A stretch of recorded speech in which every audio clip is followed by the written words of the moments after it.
살아계신 하나님 아버지 감사합니다. 저희 구원받은 성도들 오늘 이 자리에 함께 모아주셨고 저희가 함께 공부할 수 있는 시간 허락해 주신 것을 감사드립니다.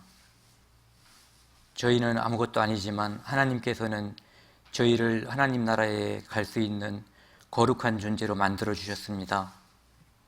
저희가 하나님의 뜻을 따라 이 세상에서 아직 구원받지 않은 사람들에게 복음을 전파할 수 있는 믿음과 용기 가질 수 있도록 늘 말씀으로 인도해 주십시오. 오늘 이 시간 주님께서 처음부터 끝까지 함께 해주셔서 저희를 인도해 주시기 원합니다. 이 모든 말씀 우리를 제약에서 영원히 용서해 주신 예수 그리스도 이름으로 기도드렸습니다.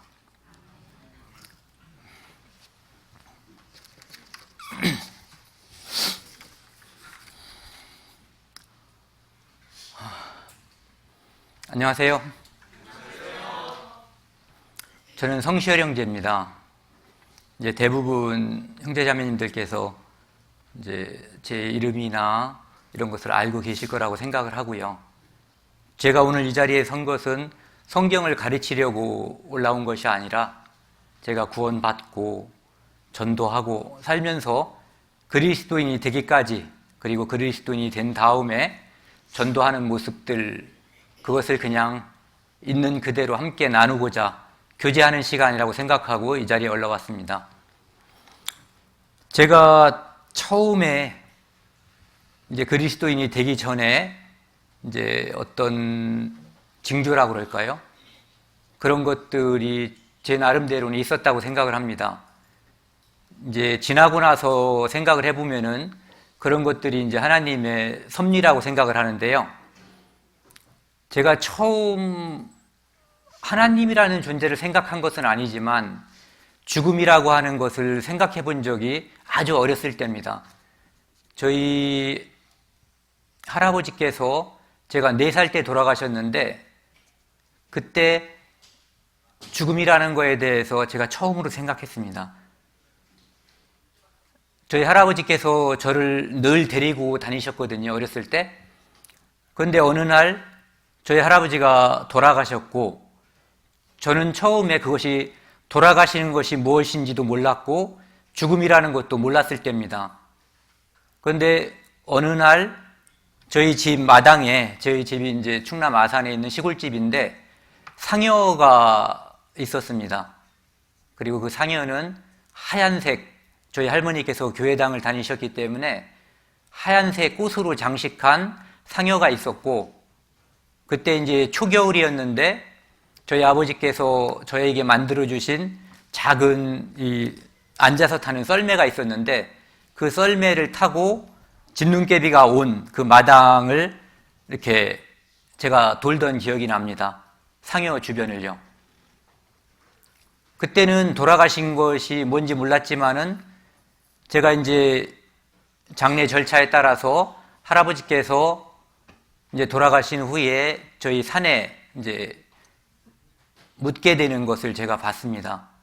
이제 그런 것을 보신 분들이 계시겠지만 어렸던 아주 아기였던 저에게는 그 장면이 아주 참혹하게 느껴졌습니다.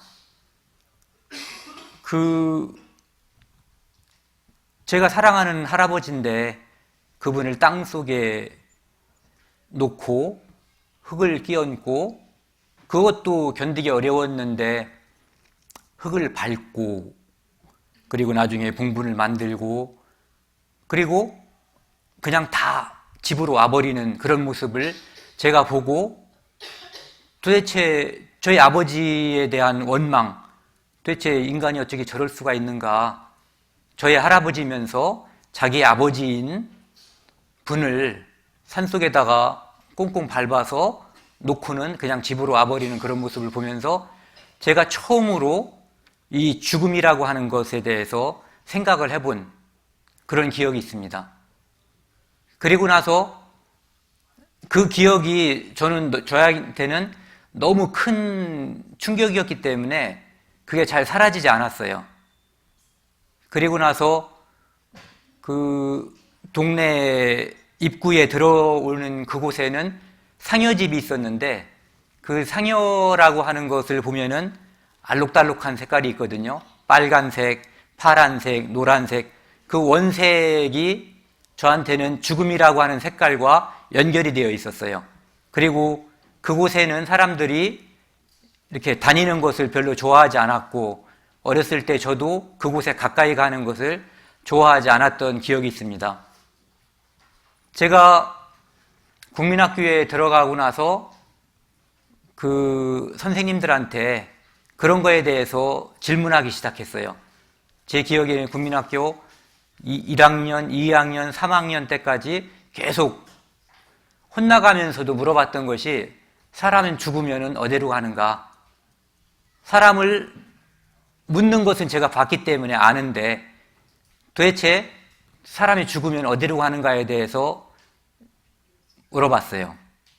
그때 선생님들께서 저에게 대답해 준 것은 아무것도 없었어요. 너 나와. 해가지고 이제 야단치거나 심지어는 이제 수업 분위기를 의도적으로 망치려고 하는 그런 것으로 생각해서였는지 때리기까지 했어요. 그런데 이제 3학년 때 담임 선생님은 한 분이 그렇게 대답해 준 분이 있어요. 나도 모른다. 혹시 우리 이제 학교에 있는 책을 다 읽어보면은 그곳에 그런 것에 대해서 답이 있을지 모른다. 그렇게 이야기해 준 분이 있어가지고 그 제가 국민학교 3학년 때 학교에 있었던 작은 학교였고요. 시골에 있는 국민학교. 그리고 그곳에 있던 작은 방에 있는 이제 책이었는데 무차별로 그 안에 있는 책을 제가 다 읽었던 기억이 있어요. 하나도 빼놓지 않고요. 그걸 읽었지만은 그것을 통해서 제가 얻은 것은 하나도 없었고요. 그걸 읽는 중에 한 가지를 발견한 게 있었어요.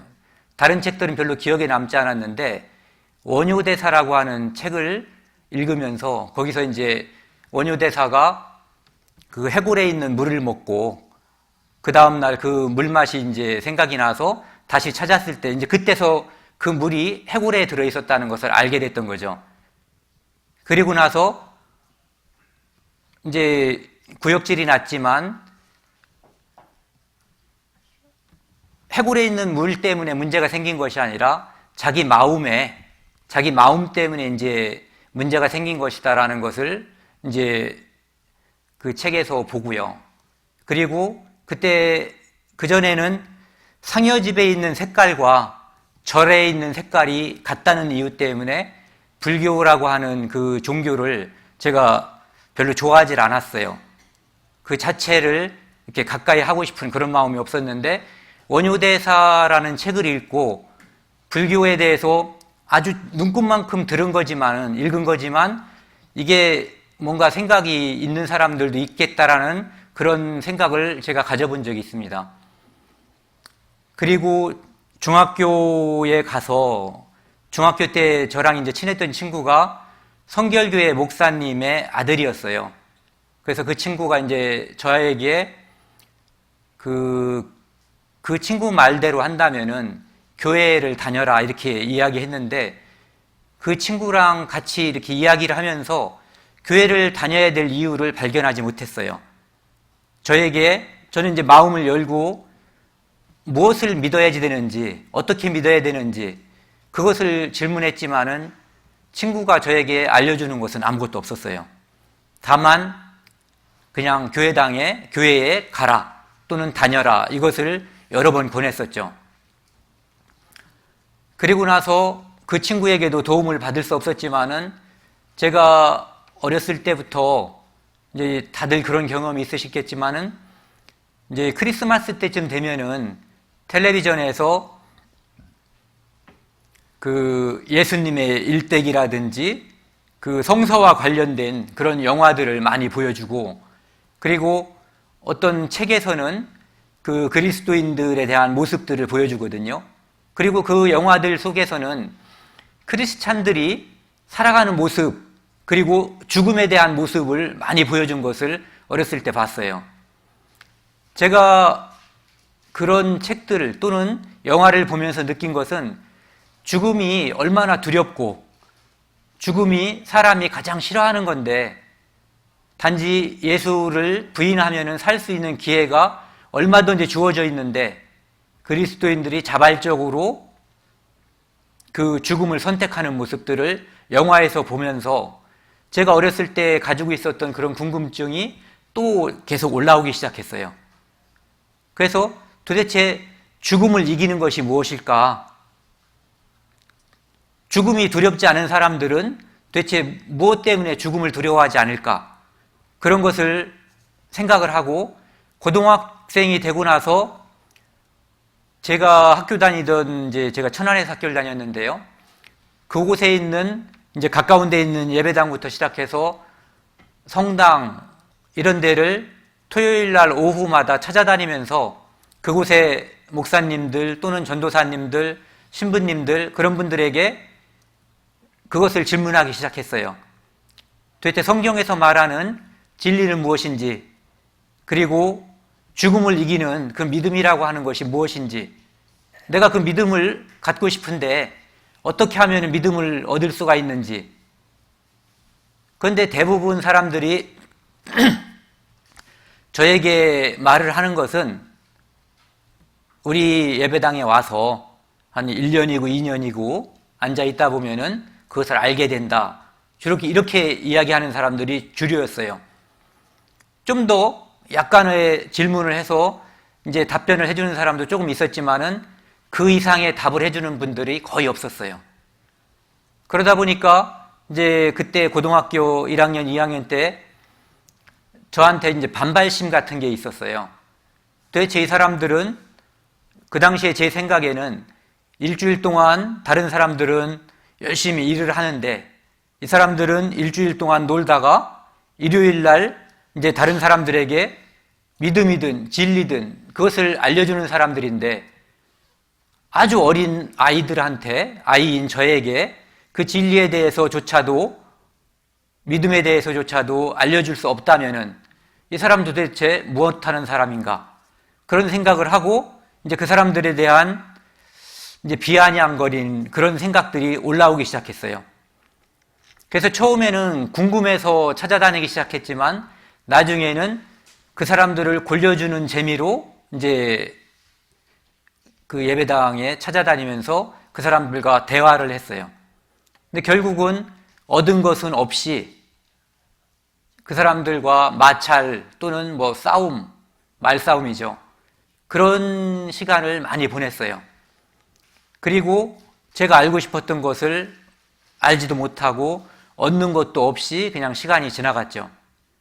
그랬다가 1988년도인데요. 제가 우연히 그 해에 뭐가 되려고 했는지 아까 낮에도 제가 말씀드린 적이 있는데 김성일이라고 하는 분이 쓴 소설이 있었어요. 땅끝에서 오다, 땅끝으로 가다. 성경책을 주제로 쓴 책인데 그 당시에는 어쨌든 그 책을 읽으면서 다시 또 예전에 제가 가지고 있었던 그 궁금증에 대한 것이 올라오기 시작했어요. 그리고 또 우연이라고 볼 수 없는 것이 제가 별로 책을 읽지 않는 사람인데 그냥 굴러다니는 책 중에 그 미우라 아야코라고 하는 분이 쓴 그 양치는 언덕 그런 책이 있었는데 그것을 오랫동안 봤지만 그 책을 읽을 생각을 하지 않았었거든요. 저희 친척 할머니 댁에 그 책이 굴러다녔었는데 그런데 그때 그 책을 우연히 읽게 됐는데 그 책을 보면서 지금 정확한 내용은 기억이 나지 않지만 그 책이 어떤 기회와 관련된 책이었어요. 사람에게 주어지는 그 기회를 놓쳐서는 안 된다. 기회를 놓치면은 후회가 되고 그 기회를 필요할 때 얻어야 된다라는 그러한 주제였다고 저는 생각을 하는데요.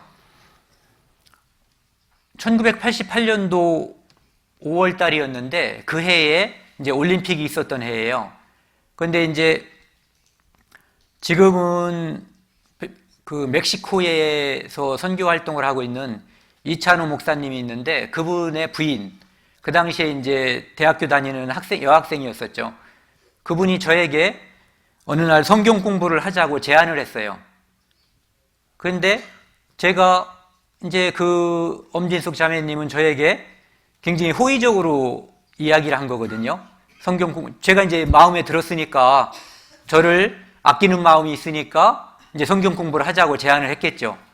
그것은 제가 구원받고 나서 거듭난 그리스도인이 된 다음에 누군가에게 이제 하나님 말씀을 권할 때는 그래도 다 주변에 있는 다른 사람보다는 제 마음에 더 가까이 있는 사람에게 먼저 복음을 전하게 되는 습성으로 볼 때 그럴 거라고 생각을 했는데 제가 아주 투명하게 대답을 해버렸어요. 제가 뭐라고 대답했냐면요, 그 미친놈들이 하는 거지, 이렇게 대답을 해버렸어요. 왜 그렇게 대답을 했냐면은 이 세상에 많은 교회당이 있고 십자가가 달린 곳이 있지만 정작 제가 궁금해하는 것을 알려주는 사람들은 없다고 저는 거의 단정을 하고 살던 시기였어요. 그래서 이제 그렇게 말을 했거든요. 그랬더니 이제 제가 뜻밖의 좀 거친 말이 나오니까 이제 서로 대화를 좀 이어갔어요. 왜 그렇게 대답을 하냐. 그래서 이제 제가 예전에 그 성경을 배우고 싶은 마음, 어떤 믿음에 대해서 궁금했던 마음, 이런 것들에 대해서 이제 예전을 되새겨서 이제 이야기를 했던 거죠. 그러니까 그 엄자매님이 저에게 이렇게 다시 물었어요. 진리가 궁금하지 않으세요? 이렇게 해요. 그래서 그 진리가 궁금하지 않냐라고 저한테 물었을 때 정말 제 이렇게 심장이 두근거리는 그런 것을 느꼈어요. 제가 정말 궁금하고 그것을 알고 싶어 했는데 그것을 알려주는 사람이 없어서 알 수가 없었던 바로 그것이었거든요. 그래서 제가 나 그게 궁금하다. 그런데 그것을 알려주는 사람이 없다. 이렇게 얘기하니까 바로 그 진리에 대해서 설명을 해줄 수가 있다. 이렇게 얘기하더라고요. 그래서 제가 과거의 경험을 이야기하면서 나에게 그럼 그걸 알려줘라. 그러니까 날짜를 잡더라고요. 그러면은 언제부터 언제까지 시간이 있느냐. 그래서 제가 있다고 했어요. 그러면은 와서 같이 이렇게 상담을 하자. 그때 이제 저에게 상담을 해주신 분이 지금은 하늘나라에 계신 김강량 목사님이에요. 그 당시에 이제 전도사님이라고 부르고 있었는데 그분한테 이제 소개를 시켜주겠다 이렇게 얘기를 하더라고요. 그래서 제가 그때 제안을 한 것이 그걸 설명을 해주는 건 좋은데 만약에 내가 궁금한 것을 얻지 못하고 뭐 헛소리만 늘어놓으면은 좀 곤란하다. 그러니까 자신감이 있어 보였어요. 뭐라고 했냐면은 충분히 대답을 해줄 수 있을 것이다. 이렇게 대답하더라고요. 그래서 만약에 내가 궁금한 것을 가르쳐주지 못하면은 내가 어쩌면은 멱살을 잡을 수도 있다. 또는 집어 던질 수도 있다라고 그렇게 얘기했어요. 그랬더니 그 엄진숙 자매님이 좋다라고 얘기를 했어요. 그래서 약속이 이제 성립이 된 거예요. 그쪽은 저에게 진리에 대해서 알려줘야지 되고 저는 그것을 배우기 위해서 시간을 내기로 한 거예요. 그래서 첫째 날 가서 제가 예전에 궁금했던 거에 대해서 질문을 했는데 그냥 와서 앉아있어라 이렇게 말하지 않고 저에게 무엇을 설명했는데 그때 제가 들었던 생각은 합리적이다. 이렇게 설명을 하면은 어쩌면은 나한테 그것이 내가 이해할 수 있을지 모르겠다라는 그런 생각을 하게 됐어요. 그래서 한 30분 정도 질문을 하고 제가 이제 그분한테 그렇게 얘기했죠. 이제 내가 더 이상 질문하지 않을 테니까 아저씨가 하고 싶은 얘기를 하면은 내가 듣겠다. 이렇게 이야기하고 그렇게 이야기한 것은 이것은 내가 들을만하다라는 생각을 몇 가지 질문을 하고 그쪽에서 나오는 대답을 통해서 느낌을 받을 수가 있었어요. 그렇게 하고 제가 이제 그 첫날 우리가 이제 성경을 배울 때 배우던 그런 것들, 하나님이 정말 존재하는가, 그것을 성경을 통해서 배우게 되었어요. 노아의 홍수라는 말은 들어봤지만 그런 것이 정말 존재했는지에 대해서 말해주는 사람이 저한테는 적어도 없었어요. 그리고 제가 어렸을 때부터 이스라엘이라고 하는 나라에 대해서 관심이 많았거든요. 6.1 전쟁이 있을 때 저희 아버지께서 저한테 그 얘기를 해주셨어요. 다른 나라 사람들은 전쟁이 나면 국민들이 도망을 가는데 이스라엘 사람들은 전쟁이 나면은 흩어져 있던 사람들이 자기 나라로 돌아가서 자기 나라를 지키려고 하는 훌륭한 백성들이 국민들이다, 이런 얘기를 제가 어렸을 때 들었거든요. 그래서 이스라엘 민족에 대해서, 그들의 역사에 대해서 이렇게 저에게 이야기를 할 때 정말 신기하게 그것을 쉽게 받아들였어요. 그것이 이제 첫째 날 그렇게 시간을 보냈고요. 두 번째 날 죄에 대해서 들었어요. 저는 나름대로 제가 정직하게, 그리고 다른 사람들에게 해를 끼치지 않으면서 나름대로는 이제 바람직한 사람이라고 생각을 했었어요. 그런데 성경을 통해서 저 자신을, 저의 양심과 다른 사람이 보이지 않는 부분을 이제 성경을 통해서 비추었을 때 저 자신이 처음부터 끝까지 완전한 죄인이라는 것을 깨달았죠. 그리고 그때 이제 그 김강량 전도사님께서 뭐라고 얘기를 해주셨냐면은, 내일 이 문제를 해결할 건데 혹시라도 오늘 죽으면은 당신은 이제 하나님 나라에 갈 수 없다, 이렇게 이야기를 해줬어요. 그래서 제가 그렇게 겁이 많은 편이 아니에요.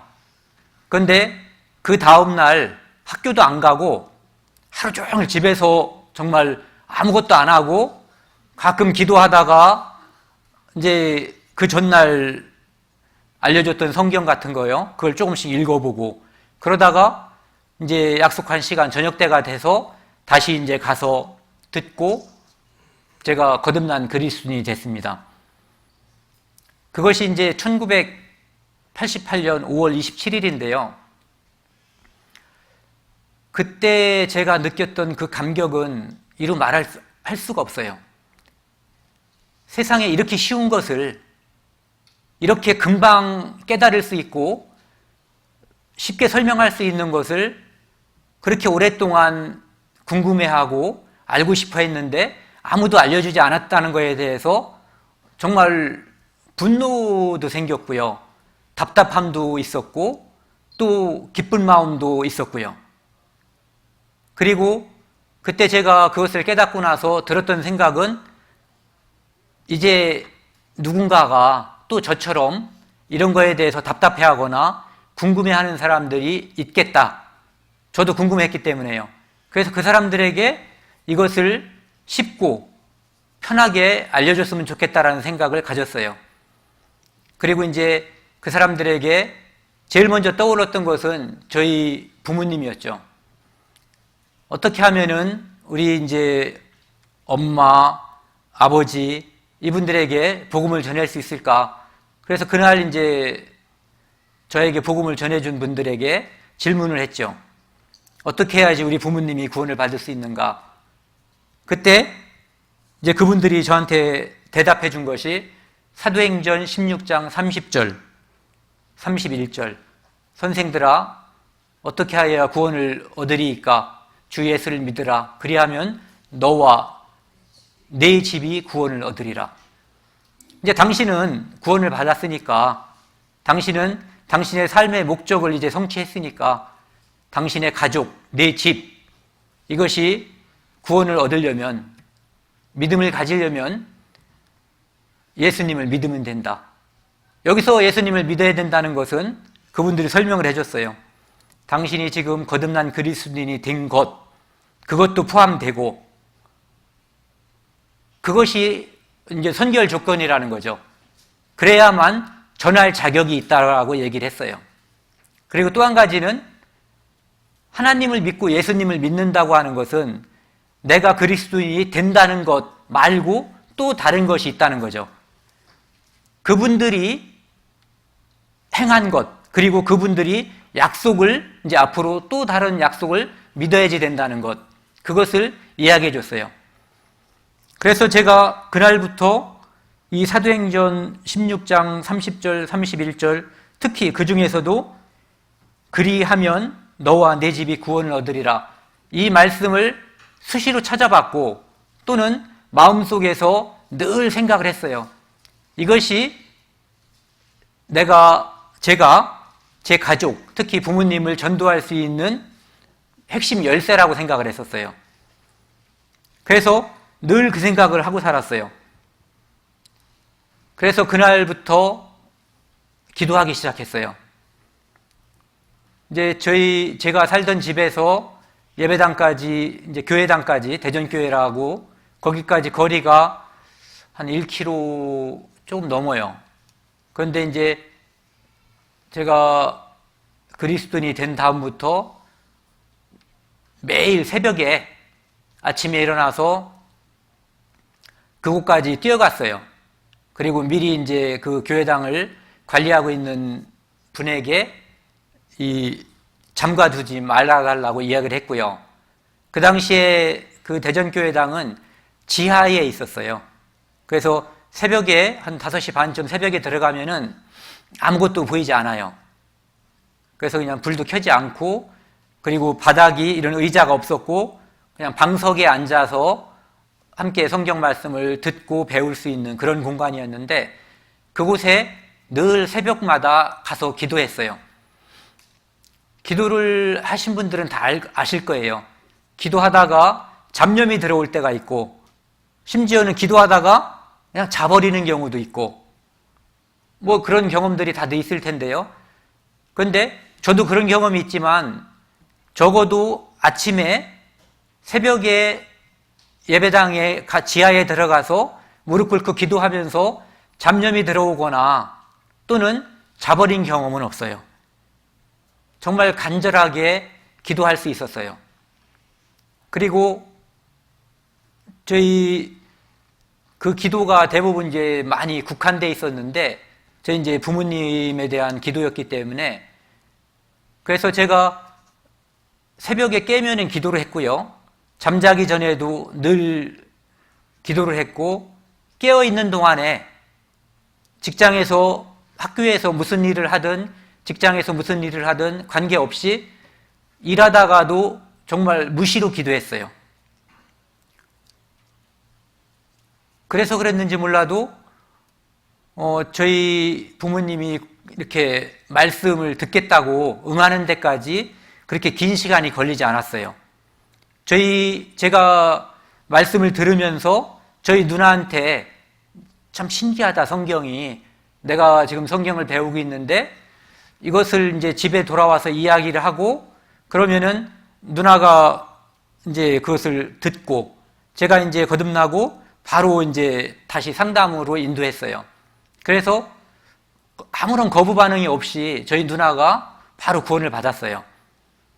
그리고 제 주변에 있는 사람들에게 제가 과거에 하나님에 대해서 어떻게 생각했는지, 하나님의 존재에 대해서 어떻게 인식을 했고, 믿음에 대해서 어떻게 궁금해했는지, 그리고 그것이 무엇인지 몰랐다가 알게 된 과정을 짧게 이야기하고, 내가 너한테 이걸 알려주고 싶다.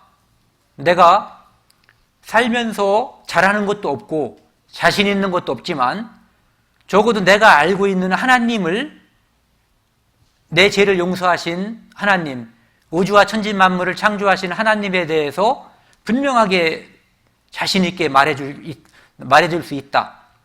내가 유일하게 자신 있게 설명하거나 말할 수 있는 것이 이거다라고 주로 이제 이야기를 했어요. 그리고 제 주변에 있는 사람들이 너무 쉽게 말씀을 듣고 거듭난 그리스도인이 됐어요. 그분들이 말씀을 듣고 제가 믿는 그 믿음, 제가 가지고 있는 그 간증, 똑같은 간증을 겉으로 내뱉을 때 얼마나 마음이 기쁘고 감사하는 마음이 생겼는지 모르겠습니다. 그런데 어쨌든 그렇게 하다가요, 직장이라는 것을 이제 들어가게 됐는데, 직장에서 이제 주변 사람들에게 이야기를 하니까 굉장히 쉽게 역시 직장 사람들도 구원을 받았어요. 그래서 전도하는 게 너무 쉽다라고 생각한 것보다는 이것이 진리니까 당연히 받아들인다라고 생각을 했었어요. 심지어 어떤 경우에는 직장에서 이제 누군가를 한 명을 정해놓고 이야기를 하고 있는데 옆에서 이제 다른 여직원이 그러는 거예요. 이 사람하고 얘기가 끝났는데 그 사람 가고 나니까 저도 한번 들으면 안 될까요? 이렇게 묻는 거예요. 그래서 이제 얼마나 이게 마음에 기쁘지만은 한꺼번에 다 할 수가 없기 때문에 넌 좀 이따 해라. 그렇게 해서 이제 순번을 정해서 이렇게 하는 경우도 있었어요. 그리고 지금 방금 그렇게 저도 들으면 안 될까요? 라고 했던 그분은 지금 저하고 같은 이제 부서에서 지금도 근무하고 있거든요. 그리고 또 한 분은 교회당을 다니지만 거듭난 그 경험을 가지고 있지 않은 분이에요. 제가 이제 교회에서 나온 비디오 테이프를 드렸는데 처음에는 제가 자꾸 물어봤어요. 1편 봤습니까? 그랬더니 바빠서 못 봤다고 하고, 그런데 한 2달이 지날 때까지 처음엔 자주 물어봤지만 나중에는 잘 묻지를 못했어요. 그런데 어느 날 아침에, 그때가 한 2달 이상 지났을 때인데요, 와가지고 저한테 악수를 청하더라고요. 그래서 영문도 모르고 이제 악수를 했는데 이제 다른 방으로 저를 불러가지고 가더라고요. 그러더니 지각을 한 이유가 마지막 편을 끝까지 보고 오기 위해서 지각하는 거를 이제 알았지만 자기가 지각을 각오하고 이걸 다 보고 왔다라고 이야기를 하더라고요. 그래서 저한테 이제 간증을 이야기하는 거예요. 그러면서 넌 내 은인이다.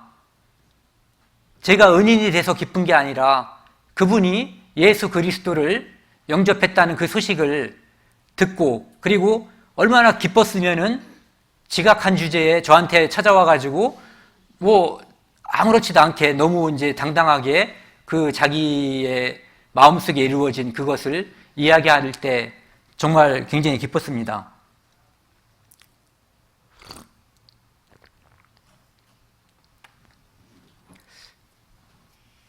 한 번은 이제 제가 친구한테 전도를 해야지 되는데, 저는 대전에 있고 대부분의 이제 친구들은 서울에서 직장 생활을 하고 있기 때문에 제가 이제 다니는 직장에서 교육의 기회가 있습니다. 지금 이제 옛날에는 국립보건원이라고 했는데 지금 질병관리본부요.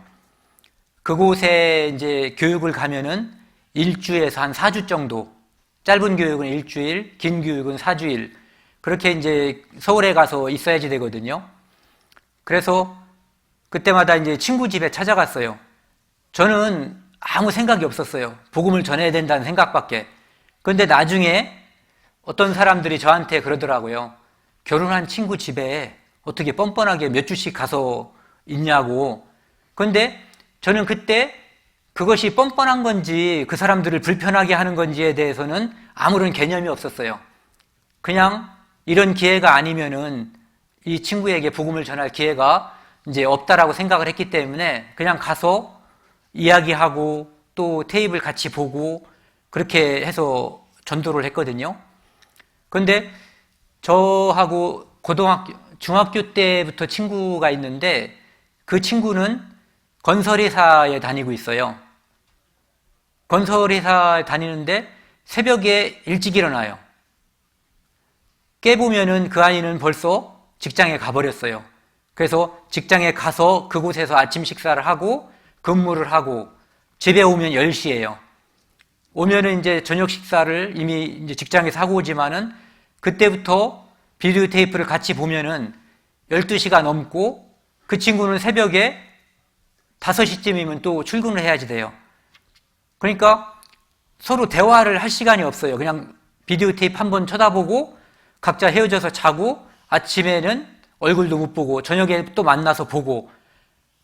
그런데 다 보고 나도 마음에 이루어진 게 없었어요.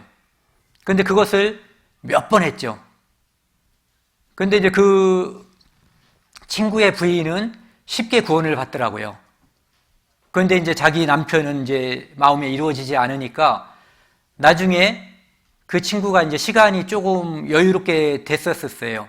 그때 이제 겨울철이었기 때문에 다른 계절에 비해서 퇴근을 좀 일찍 하더라고요.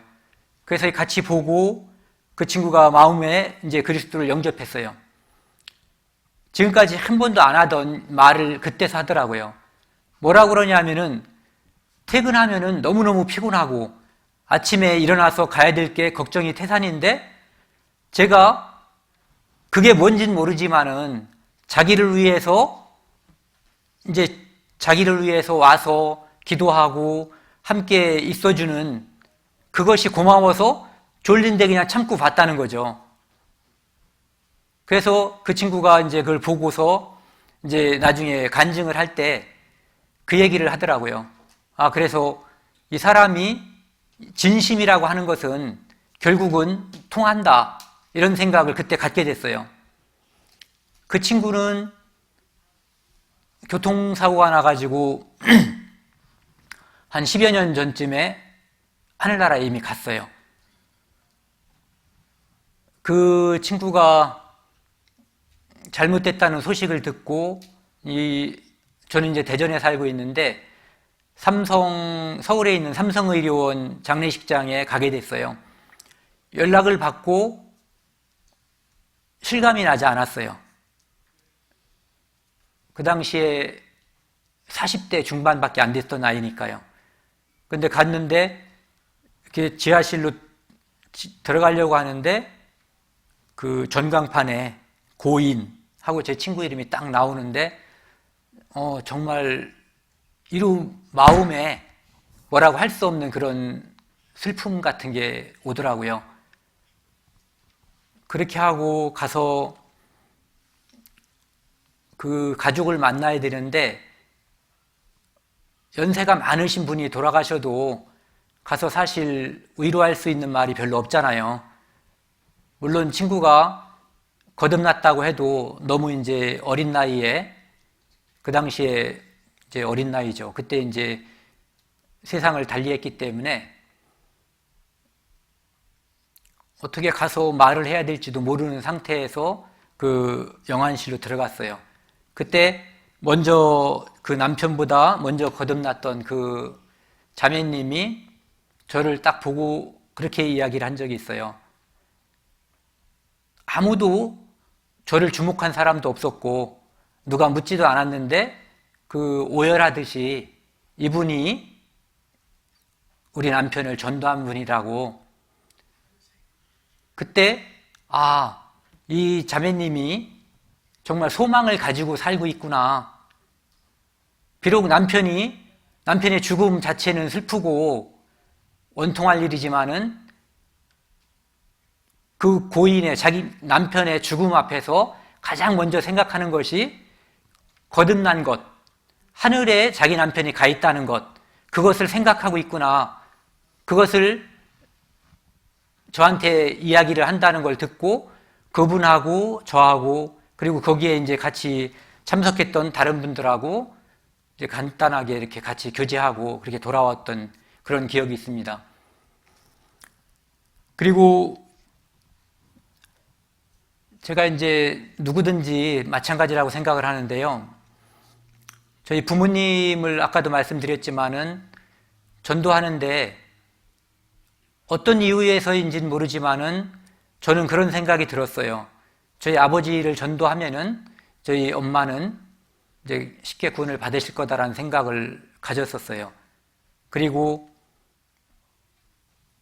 끊임없이 기도를 했고, 그리고 이제 저희 고향이 이제 아산이기 때문에 성경 말씀을 이제 듣기 위해서 대전으로 좀 오셔달라고 제가 부탁을 하니까 굉장히 거부를 하셨어요, 처음에.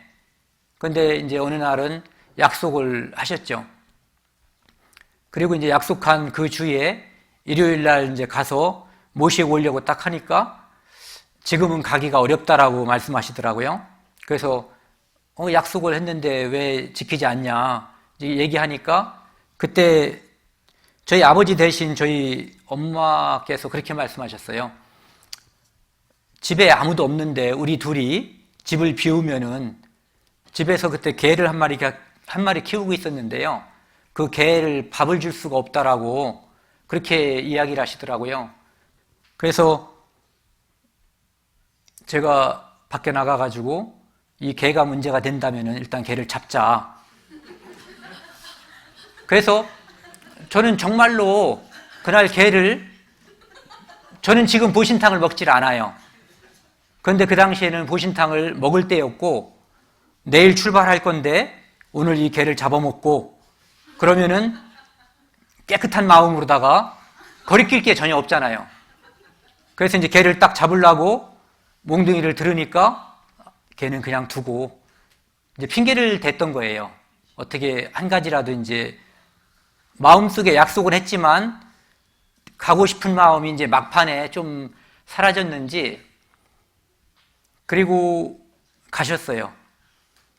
저희 아버지, 엄마는 약속을 잘 지키시는 분이에요.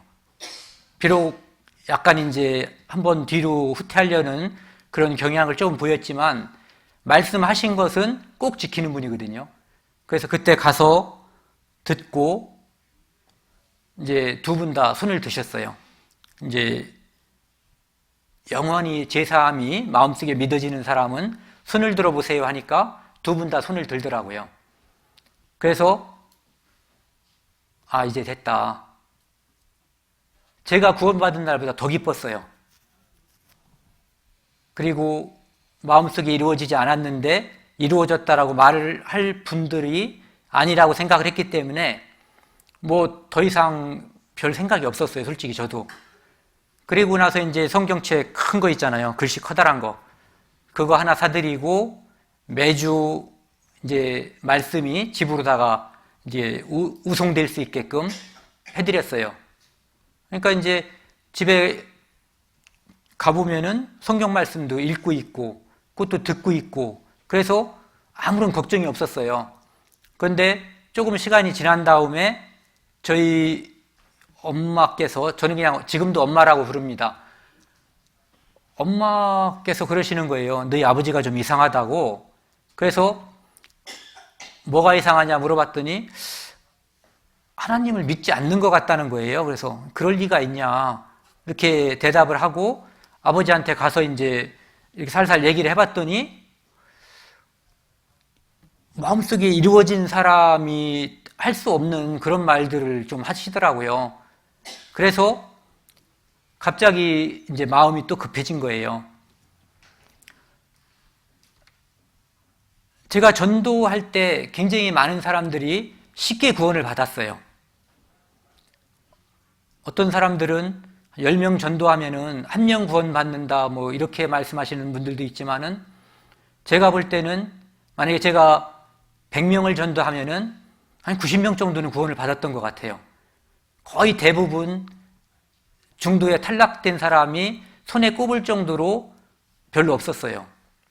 그런데 저희 아버지가 지금 이제 구원이 아니라는 생각이 드니까 이제 저도 그렇고 제 동생, 누나 다 이제 마음이 급해진 거예요. 그래서 아버지한테 다시 이제 말씀을 좀 듣자라고 얘기하니까 예전하고는 달라졌어요.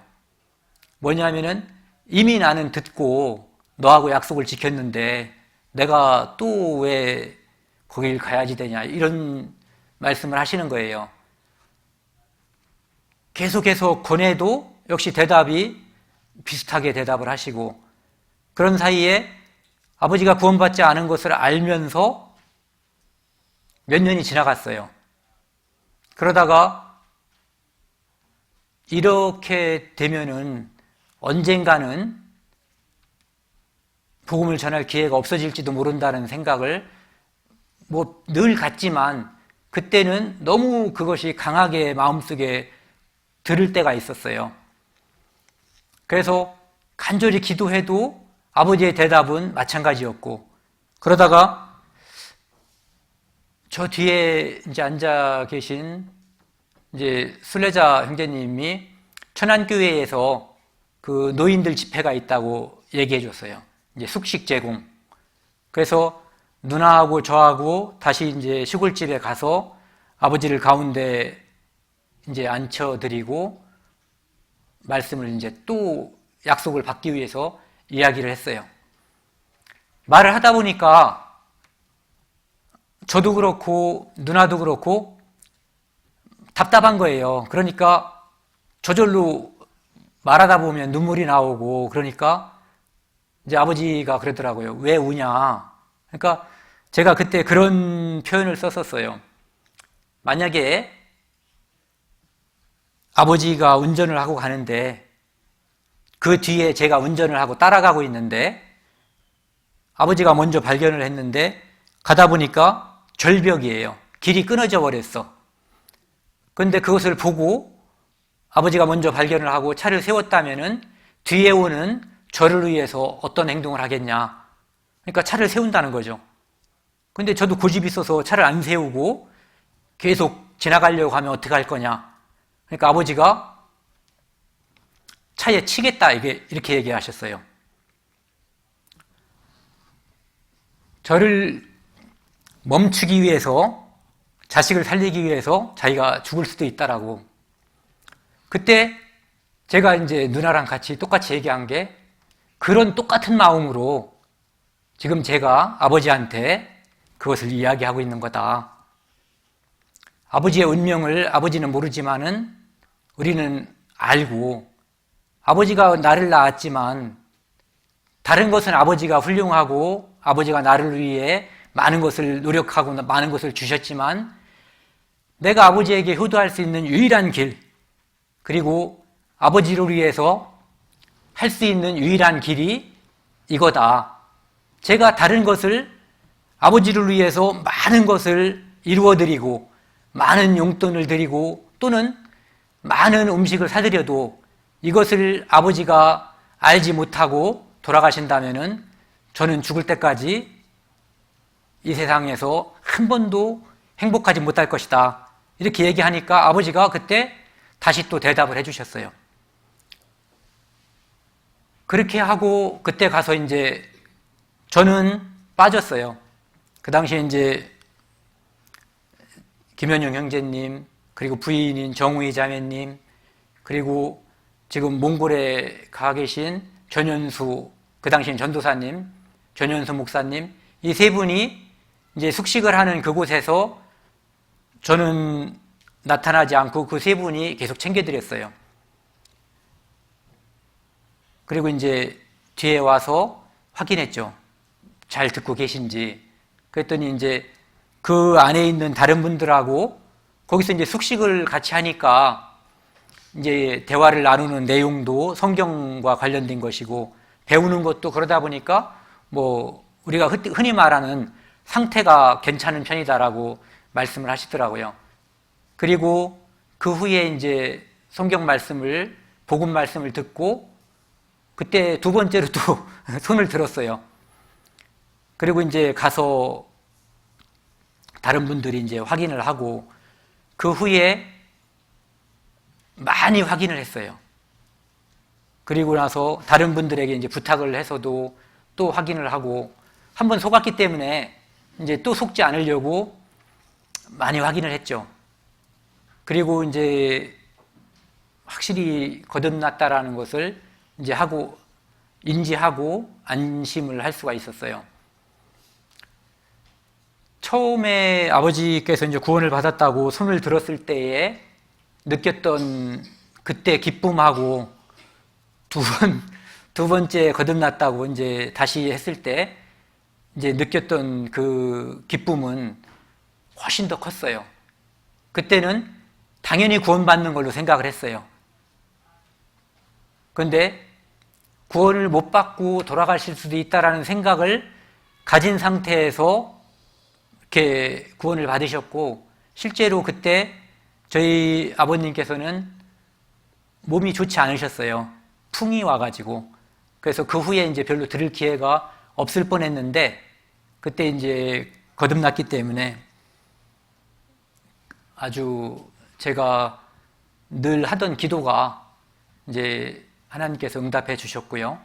그때 아주 많이 기뻤죠. 제가 거듭난 후에 아까도 말씀드린 것처럼 주 예수를 믿으라, 그리하면 너와 내 집이 구원을 얻으리라라는 그 말씀을 저는 그때도 믿었고 지금도 믿고 있어요. 그것이 하나님께서 우리에게 준 약속이라는 것을 알고 있거든요. 이 하박국 선지자가 이야기한 것처럼 이 묵시는 정한 때가 있나니 그 종말이 속히 이르겠고 결코 거짓되지 아니하리라. 비록 더딜지라도 기다리라. 지체되지 않고 정령 응하리라. 우리가 포기하지 않고 기도한다면 하나님께서 우리에게 약속한 것, 즉 그리하면 너와 네 집이 구원을 얻으리라라는 그 약속은 절대로 변함이 없다는 것을 제가 체험했고요. 그리고 수많은 사람들이 간증을 통해서 그런 것들이 분명하게 이루어진다는 것을, 하나님 말씀은 우리가 그 말씀이 언제 이루어질지 모르지만 정령 응한다는 것, 그것을 믿기 때문에 끝까지 기도할 수 있는 거죠. 다만 그때가 언젠지 알 수가 없기 때문에 역시 끝까지 기도하는 거예요. 이번 기회가 그때인지 다음 기회가 그때인지 모르거든요. 그러니까 때를 얻든지 못 얻든지 항상 힘쓰라. 그러니까 오늘은 못 얻을 수도 있죠.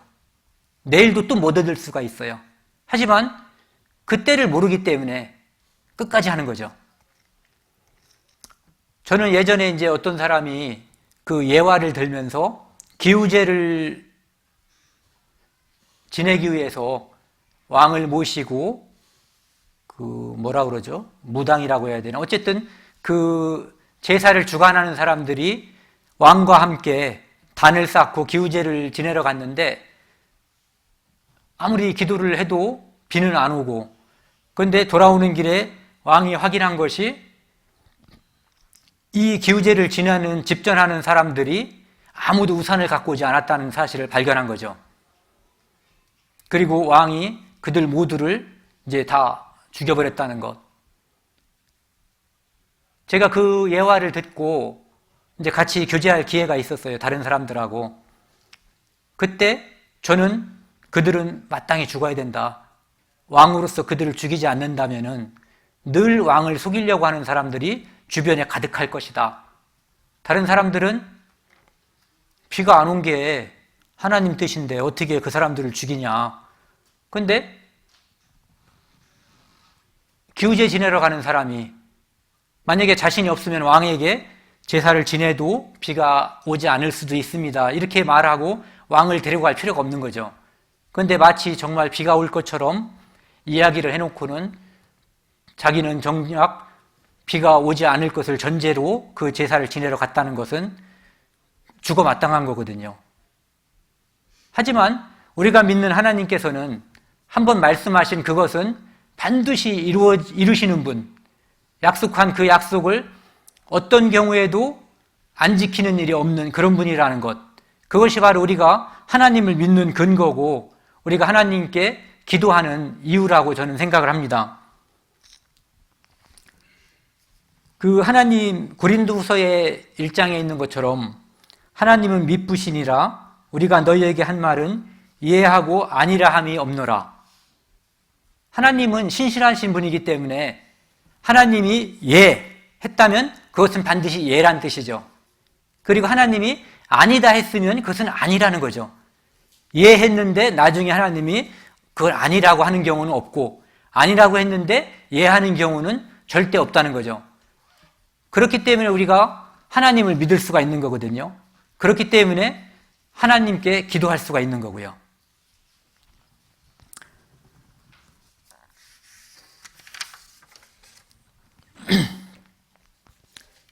저는 이제 그 전도를 하면서 사람들에게 왜 전도를 해야지 되는가? 제가 구원받고 그리고 제가 많이 사랑하는 가족들이 구원받았으면 됐지, 주변에 있는 사람들에게 전도를 해야 되는 이유가 무엇인가에 대해서 생각을 해본 적이 있어요. 전도를 하다 보면은 정말 더럽고 안 일꺼운 경우를 한두 번 당하는 게 아니에요. 마치 자기가 무슨 내가 하나님에 대해서 증거하고 정말 좋은 것을 주려고 하는데 마치 자기에게 무슨 좋은 것이 있는 것을 내가 뺏어가려고 하는 것처럼 그렇게 생각하고 그렇게 대응하는 경우도 있다는 거죠.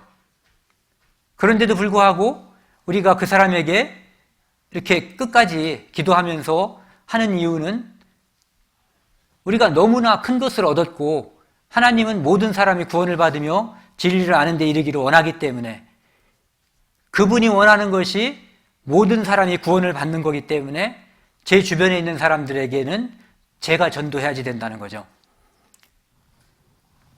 열왕기 하 7장에 나와 있는 그 문둥이들 있잖아요. 그 아람 왕 비라닷인가요? 그 왕이 이스라엘을 쳐들어왔을 때 성을 둘러쌌기 때문에 성 안에 있는 음식이 다 떨어져서 이제 먹을 것이 없게 되었죠. 그때 하나님께서 그들을 이제 무섭게 해가지고 다 쫓아버렸어요. 하지만 그곳에 그들이 진주하고 있는 걸로 알고 있는 이스라엘 민족은 그 소식을 알 수가 없죠.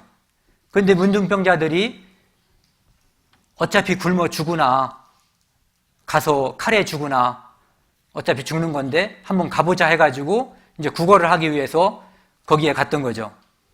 그리고 거기에 가서 음식과 온갖 것이 다 남아있는 상태로 군사들만 도망갔다는 사실을 알게 돼요. 그들은 거기서 많은 물건을 취하고 배불리 먹고 그때 그들이 하는 말이 문둥이가 서로 말하되 우리의 소위가 선치 못하도다. 오늘날은 아름다운 소식이 있는 날이오늘 우리가 잠잠하고 있도다. 만일 밝은 아침까지 기다리면 벌이 우리에게 미칠지니 하고 이제 왕궁으로 가서 다른 사람들에게 여기에 음식이 많이 있다라고 하는 것을 알려주게 되는 거죠. 그 문둥이들이 가지고 있던 그 생각들, 바로 내가 이미 목숨을 구했고 나에게는 나누어줘도 풍성한 그 무엇을 가지고 있는 거거든요. 그것을 다른 사람에게 알려주고 그들과 함께하는 것은 마땅한 거죠. 그래서 이제 다른 사람에게 전해야지 되는 책임이 있고 에스겔서에 나와 있는 것처럼 우리가 전하지 않으면은 그 핏값을 우리에게 찾겠다는 하나님의 말씀을 역시 생각해 볼 수 있습니다.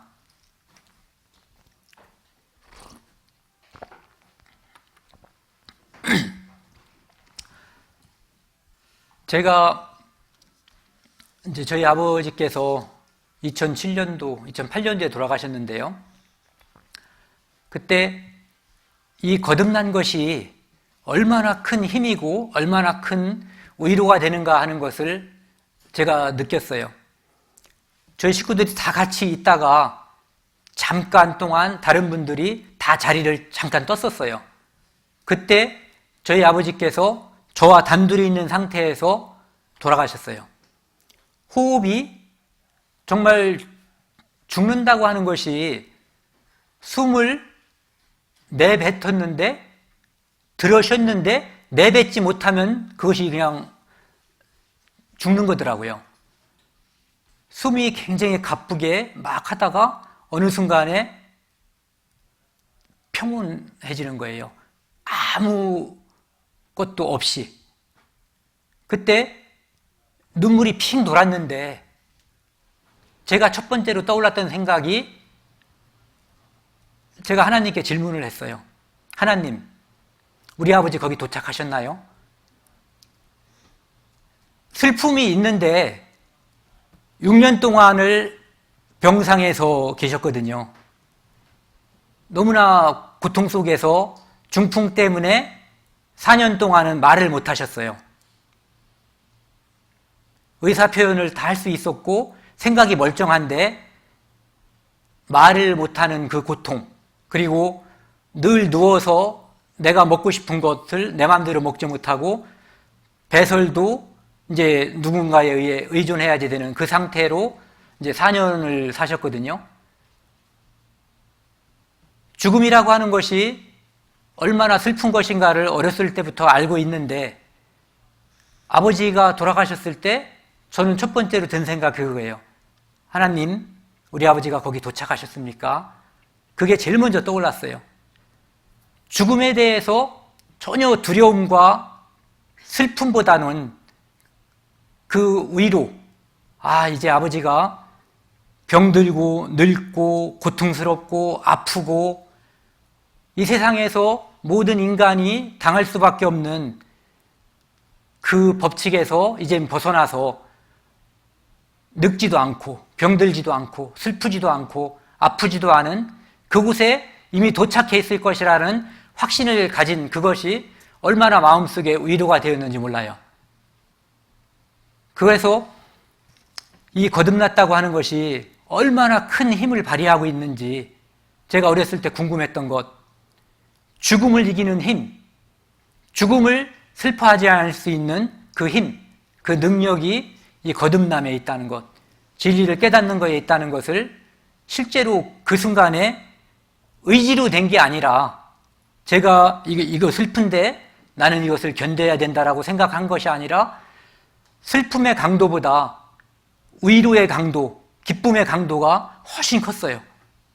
그것이 하나님께서 우리에게 죽음을 이기고 우리를 위로하는 커다란 힘이라는 것을 그때 한번 알게 됐습니다. 그리고 좀 전에도 말씀드렸지만은 전도를 하다 보면은 인간 됨됨이에 대해서 가장 잘 알게 되는 것 같아요. 참 착한 사람 같은데 전도를 하다 보면은 이 사람이 이 속에 저렇게 교만하고 그런 것이 들어있었나, 그런 것을 느끼게 되거든요. 또 어떤 사람은 겉으로 볼 때는 굉장히 막 사람들에게 무례한 사람으로 보였는데 하나님을 찾는 사람인 거예요. 그런 사람도 발견한 적도 있고, 근데 살다 보면은 누군가에게 복음을 전하다가 내가 상처를 받아서가 아니라 또 누군가에게 전할 힘을 너무 소진하지 않기 위해서는 뭐라 그럴까요? 한 발 물러나야 될 때, 그럴 때도 있는 것 같아요. 그것이 이제 저는 이제 그런 거에 대한 저 나름대로 정리한 것이 마태복음 13장 그 14절부터 있는 말씀인데요. 사실 이 말씀은 이스라엘에게 해당되는 말씀이거든요. 이사야서를 다시 인용한 건데, 이 백성들의 마음이 완악하여져서 그 귀는 듣기에 둔하고 눈은 감았으니 이는 눈으로 보고 귀로 듣고 마음으로 깨달아 돌이켜 내게 고침을 받을까 두려워함이라 하였느니라. 성경 말씀이 믿어질까 봐 의도적으로 거부하는 사람, 이런 사람을 전도할 방법이 없더라고요. 듣다가 중간에 난 이거 믿으면 안 되는 사람이야. 어떤 사람은 나는 태어나서부터 불교 신자라고, 우리 할머니가 나를 부처님께 기도해서 나왔기 때문에 듣다 보니까 믿어질 것 같은 거예요. 그러니까 나는 더 이상 못 듣겠다. 또 어떤 사람은 나는 술을 좋아하는데 이걸 들으면은 내가 술 먹는데 지장이 생길 것 같다. 어떤 사람은 또 어떤 이유를 대면서 믿어질까 봐 걱정하는 그런 사람들이 있거든요. 그래서 이스라엘이 예수님을 배척한 것처럼 의도적인 배척이죠. 이 성경이 마음속에 믿어지는 그것을 의도적으로 부정하는 그런 사람들에게는 시간이 좀 필요한 것 같아요.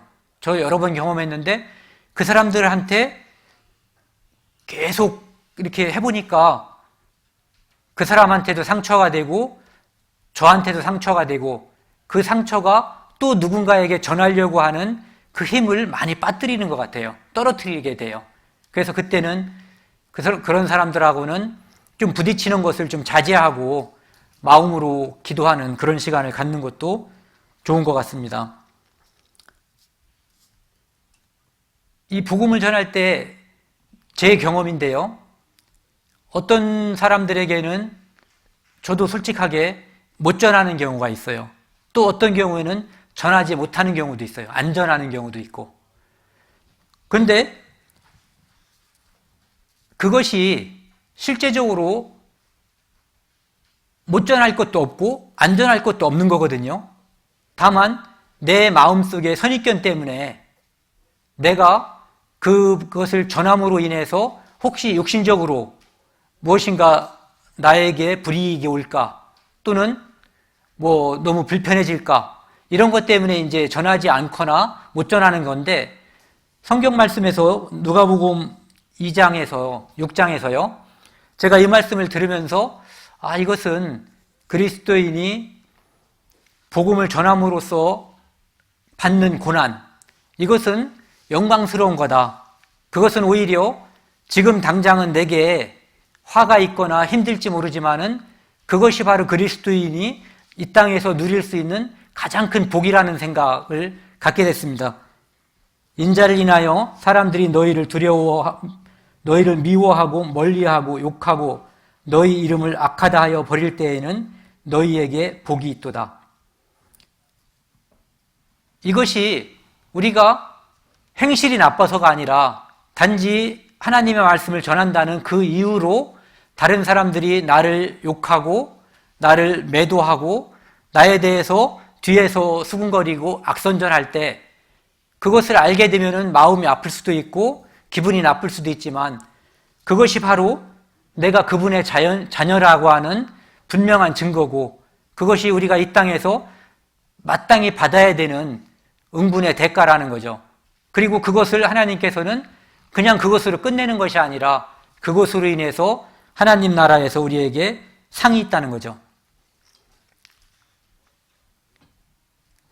전도라고 하는 문제에 대해서 제가 이제 간증을 했고요. 그리고 제가 이제 끝으로 꼭 하고 싶은 말이 이제 어제 어떤 자매님께서 그런 질문을 하셨어요. 어떻게 하면 전도를 잘하냐? 저는 분명한 해답이 있다고 생각을 합니다. 뭐냐 하면은 많이 하는 거예요. 전도를 안 하는 사람은 그 사람을 통해서 전도의 열매가 안 맺히고 전도를 하는 사람은 그 사람을 통해서 전도의 열매가 맺혀요. 이건 멍충이 바보도 아는 건데 뭘 대답을 하냐 이거죠. 그런데 이건 분명한 답입니다. 많은 사람을 접촉하는 사람은 그 중에서 분명히 답이 나와요. 거듭나는 역사가 분명히 이루어져요. 만약에 누군가가 확률이 10분의 1, 0.1이라고 한다면은 10명 전하면은 1명이 구원받을 수 있어요. 그 사람의 어떤 상태라고 한다면은. 그러면은 이 사람이 많은 사람을 전도하기 위한 방법은 딱 하나밖에 없어요. 많은 사람을 접촉해서 10분의 1이지만 숫자를 늘리는 거죠. 100명 하면은 10명이 구원을 받을 수 있을 테고 1000명을 하면은 100명이 구원을 받을 수 있을 거예요. 그 방법 외에 전도를 많이 할 수 있는 방법은 저는 발견할 수 없어요. 무조건 무조건 접촉을 하는 거죠. 그리고 그것에 대한 대답은, 그것에 대한 결과는 하나님께 맡겨야지 돼요. 내가 잘못 접근해서 구원을 못 받을까 봐 걱정하는 경우도 저는 봤어요. 하지만 그런 건 우리가 걱정할 거리가 아니라고 생각을 해요. 왜냐하면 어차피 구원이라고 하는 것은 하나님의 선물이지 구원을 받게 하려고 하는 그 의도가 선한데 그 결과가 우선 당장 이루어지지 않았다고 내 잘못은 아니거든요. 그리고 그것으로 인해서 기회가 없어지는 것도 아니고 또 설사 그것으로 인해서 그 사람이 기회가 없어지고 이 땅에서 구원받지 못하고 죽는다면은 그래도 이 땅에서 그 사람의 영혼을 위해서 기도하고 그 사람의 영혼을 위해서 그 사람에게 복음을 전했던 마지막 사람이 제가 될 수 있는 거예요. 그래서 그것을 걱정할 필요는 없다고 생각을 합니다. 우리가 이 땅에서 빛과 소금의 역할을 한다면은 복음의 역사가 나를 통해서 많이 이루어질 거예요. 하지만 내가 그다지 그리스도인다운 모습을 설사 보이지 못한다고 하더라도 내가 복음을 전하면은 그래도 역시 구원의 역사는 일어나요. 그것이 바로 요나와 같은 경우거든요. 요나는 하나님께서 말씀을 선포하라고 했을 때 도망갔던 사람이에요. 그리고 할 수 없이 잡혀가 가지고 어쩔 수 없이 전도한 거죠. 그리고 그 전도하면서 어쩔 수 없이 전도하면서 그들이 돌이키기를 원치 않았어요. 하지만 하나님께서는 요나가 마음에 없는 말을 한 그것을 통해서도 한 민족을 구원했어요. 하물며 우리가 간절히 기도하면서 그 사람의 영혼을 위해서 기도한다면 요나의 전도보다 더 큰 성과가 있을 거라고 생각을 합니다. 마치겠습니다.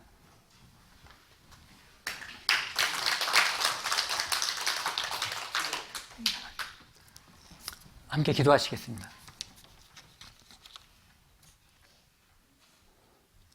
우주와 천지 만물을 창조하신 하나님 아버지 감사합니다. 우리가 죄인 되었을 때에 독생자 예수 그리스도를 이 땅에 보내주셔서 저희의 모든 죄를 주님께서 지고 가셨습니다. 이 세상에는 아직 구원받지 못한 사람들이 넘쳐나고 있습니다. 구원받은 사람들 하나하나가 우리의 사명을 다할 때 구원받는 사람의 숫자가 늘어난다는 것을 우리를 잘 알고 있습니다. 우리가 함께 모여 하나님의 말씀을 배우고 흩어지면 복음 전하는 저희들 되게 해주십시오. 하나님의 말씀을 깨달은 저희들 이 자리에 모여 있습니다. 하나님 말씀을 깨달은 무리 안에서도 어려움이 있고 힘든 것이 많이 있습니다. 그 모든 것을 극복할 수 있는 모든 힘은 하나님께서 우리에게 주는 말씀의 위로입니다. 저희를 위로해 주시고 저희가 이 땅에 사는 동안 늘 마음에서 하나님의 복음을 전할 수 있도록 인도해 주십시오.